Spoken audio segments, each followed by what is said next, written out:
By sunrise, Kareem Al-Hadi was already moving like a man who'd been awake for days, not in panic, in precision. His penthouse turned into a command center without looking like one. No glowing screens lining the walls, no loud radios. Kareem didn't like noise. Noise drew attention. Instead, he sat at a minimalist table with a cup of black coffee he wouldn't drink because he was fasting, staring at a single laptop. The screen showed nothing dramatic, just numbers, account flows. A door opened softly. His assistant, Lena, entered with the kind of careful steps people use in museums and funerals. She was brilliant, loyal, and terrified of Kareem's silence. "Sir," she said, voice gentle, "we traced the activity. It's not a journalist." Kareem didn't blink. "Then what is it?" Lena took a breath. "It's a private intelligence contractor. Someone hired them. They're searching for patterns, like they're trying to identify who's behind the donations." Kareem's eyes stayed fixed on the screen, but something inside him shifted. "A competitor?" Lena asked, almost afraid to say it out loud. "Or a government?" Kareem finally looked up, and when he did, the air changed. "No," he said. "Worse." Lena frowned. "Worse than a government?" Kareem leaned back slightly. "A man." She didn't understand yet, so Kareem said the name like it tasted bitter. Yusuf Marwan. In Dubai's elite circles, that name carried a shadow. Yusuf wasn't just wealthy, he was influential. The kind of man who didn't chase money. Money chased him because it had nowhere else to go. "Why would he care?" Lena asked. Kareem's voice dropped. "Because he hates anything he can't control." Lena hesitated. "But your donations are anonymous." Kareem's eyes narrowed. Nothing is anonymous if someone is desperate enough. Outside, the city was alive now. $10 million was quietly traveling through invisible hands. Kareem's phone buzzed. Unknown number. He stared at it, and Lena watched his face like she was reading a weather forecast for a storm. Kareem answered, "Yes." A voice on the other end was smooth, amused. "Brother Kareem." Kareem's fingers tightened. "Yusuf." Yusuf laughed softly. "Ramadan Kareem. May Allah accept your fasting." Kareem didn't respond. Yusuf continued, casual. "You've been generous this year." Kareem's jaw tensed. "How do you know?" "Because I watch the city breathe. I see where the oxygen goes." Kareem's eyes hardened. "What do you want?" Yusuf sighed. "Want? Nothing. I'm simply curious. 10 million is a beautiful number, but I wonder, is this about Allah or about guilt?" Kareem's throat tightened because Yusuf didn't know the truth, but he was close enough to cut. Kareem spoke through his teeth. "Stay out of it." "Out of what, Kareem? Charity or your past?" The room felt colder. Kareem remembered Yusuf's talent. Yusuf didn't attack directly. He circled, he teased, he waited for you to defend yourself. And in your defense, you revealed your weakness. "Threaten you? No, I'm calling to help you." Kareem's laugh was humorless. "Help me?" "Yes, because when you move money like this, you create ripples, and ripples attract predators. And some," Yusuf added, "will try to expose you." Exposure meant questions, names, and the story meant the one thing Kareem couldn't buy his way out of. His brother's death. "I can make all of this disappear," Yusuf murmured. "No one will track you, but in return, I want to meet. Tonight, after Taraweeh. Just us."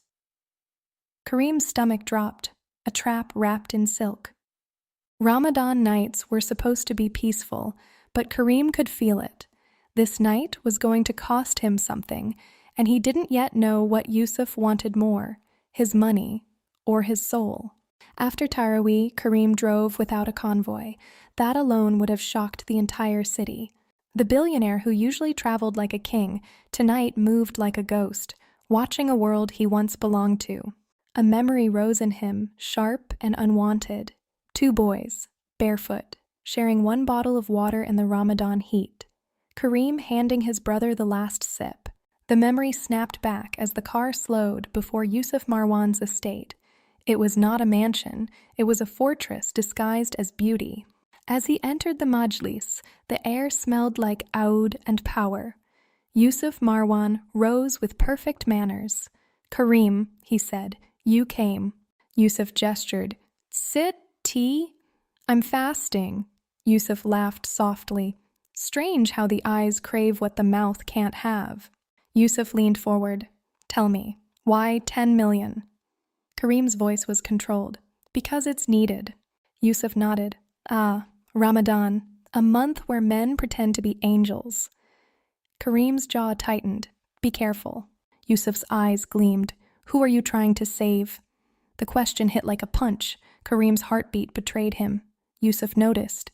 He always did. Yusuf's voice turned soft. "Last year, a boy died, a hospital bill that couldn't be paid, a family that couldn't breathe." Yusuf's voice lowered. "Your brother." The room became a vacuum. No air, no sound. Kareem's heart shattered. "How do you know?" Yusuf smiled. "I know everything. Your donations were stopped by someone inside your own system.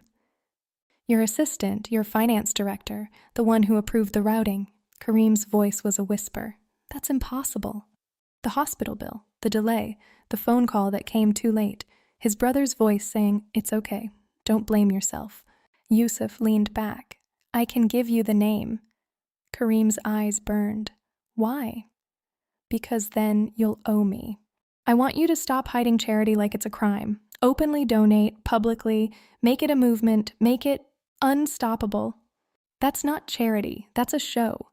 Yusuf's eyes flashed. "No, it's power. It's how you protect the poor. Or how you control them." Kareem's voice broke. "I came here for my brother." Yusuf whispered, "Your brother didn't die because you weren't generous." Yusuf's whisper turned darker. "He died because someone wanted him to. Your charity isn't just money, Kareem, it's a threat." "Tonight," Yusuf said softly, "I will give you the name of the traitor in your system." Kareem felt dizzy. "But first, tell me how far you're willing to go." This wasn't about 10 million. It was about who controlled the story. And Kareem was standing at the edge of a choice that could destroy him. To be continued. Kareem didn't answer immediately, because the question Yusuf asked wasn't about money. How far are you willing to go? That question was about identity, about whether Kareem was a man who gave quietly to please Allah, or a man who would burn his own secrecy to win a war. Yusuf didn't wait.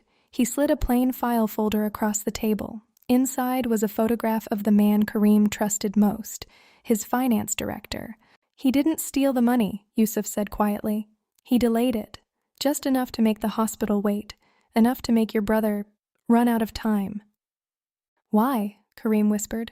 Yusuf leaned in. "Because he was paid by a man who doesn't like rivals in righteousness." Kareem knew who it was. Yusuf. "You killed my brother," Kareem said. "No," Yusuf replied. "Your brother died in a world where kindness is dangerous." "You think you can move 10 million quietly and no one will react?" Yusuf asked. "If you want to protect your charity, you need armor. You need visibility." Kareem's mind raced. If he went public, the world would watch. If he stayed private, the wolves would return. He looked at the photo. He had failed his brother once. "I failed him," Kareem whispered.